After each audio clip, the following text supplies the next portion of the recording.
Este vară, este extraordinar de cald afară și lumea se întreabă ce înseamnă free cooling-ul. Ce este free cooling-ul într-un sistem de ventilare cu recuperarea de căldură? Free cooling-ul înseamnă următorul fapt. Când am o temperatură exterioară mai scăzută decât temperatura dorită în interior, atunci pot folosi această răcoare, să spunem, din exterior pentru a o aduce în interior și a răci parțial aerul din locuința mea sau a ta. Când se întâmplă acest lucru? În general vara, dacă urmărim termometrul, vom vedea că avem poate 35, chiar și 38-40 de grade pe timpul zilei, dar temperatura pe timpul nopții, după ora 10, 11, 12 noaptea, scade la valori de ordinul a 18, 19, 20 de grade, poate chiar și mai puțin. Ei, cu această temperatură mai scăzută, noi reușim, dacă ventilăm corect pe timpul nopții, să scădem parțial temperatura din interior, care, să spunem, ar putea fi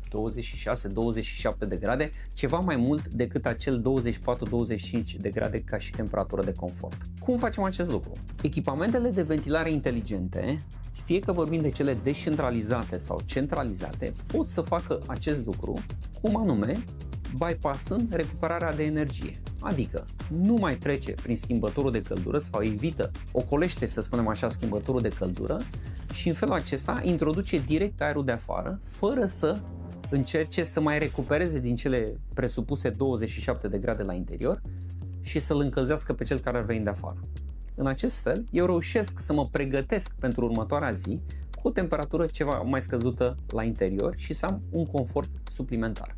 Dar ca acest lucru să funcționeze, eu am nevoie de acest ecart de temperatură, adică o temperatură mai scăzută pe timpul nopții și am nevoie de niște debite ceva mai mari. Asta înseamnă că în free cooling, de exemplu la sistemul Sevi, când am trecut în free cooling, când am apăsat acel buton care anulează recuperarea de energie, aparatul efectiv trece în treaptă maximă. Sigur că eu pot după aia să mă duc și să-i spun ok, nu merge în treapta 4, merge în treapta 3 sau 2. Da? Deci să ținem minte că avem nevoie totuși și de debite.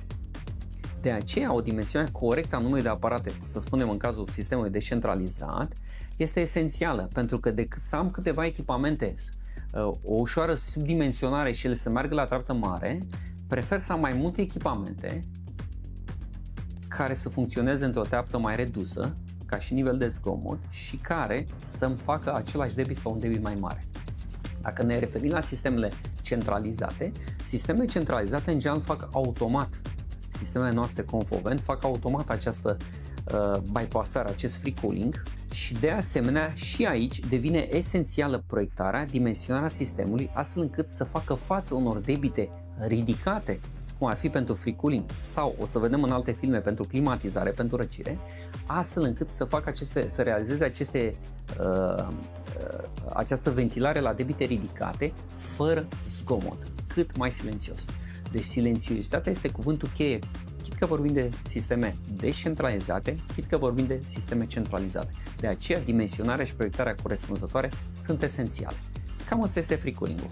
Dar fii atent, free cooling-ul nu înseamnă climatizare, free cooling-ul nu înseamnă aer condiționat. El îți poate elimina aerul mai cald din casă, dar cu siguranță nu va putea să scoată kilovații de energie acumulați în casă, așa cum o poate face un aer condiționat.